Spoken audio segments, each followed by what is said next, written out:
our second topic. And this, to me, is one that could evolve over the course of the day. We'll see. The Jets are doing their best to work on finalizing Aaron Glenn as their next head coach. Now, it didn't get done last night. About 7 o'clock, I got a text that nothing was going to happen last night. Here we are, Wednesday morning. Deal still not done. And I think one of the reasons why this was maybe a little bit slower to move is because the Jets do have some time now, and Aaron Glenn does have some time now. Initially, he was going to go visit with the Jets on Tuesday, the Saints on Wednesday. Obviously, the inclement weather in New Orleans has affected some things.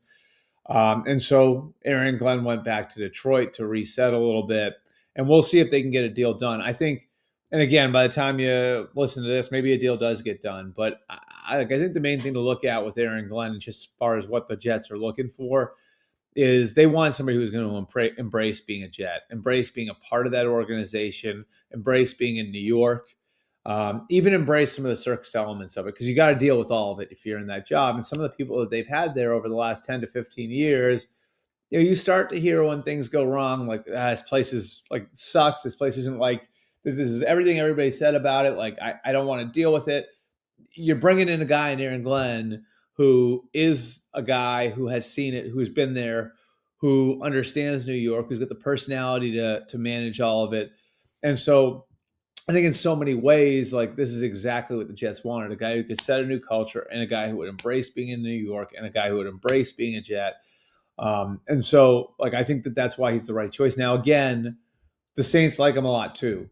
So if this thing drags out further, the weather clears in New Orleans, he's able to get on that plane to the Saints. Maybe this thing opens back up. But I think the likelihood now is that he will be the head coach of the Jets, the next head coach of the Jets. And then maybe Lance Newmark comes with him as the new general manager. He's the assistant GM with the Commanders, was in Detroit before that. So he was in Detroit for 3 years with Aaron Glenn.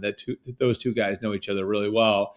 And if Ben Johnson had to bring a GM with him, wherever he wound up going, I think it probably would have been Lance Newmark. If, say, the Raiders hired him, I think Lance Newmark would be coming with him. If the Jaguars had hired him, I think they probably reassign Trent Baalke and make Lance Newmark the GM.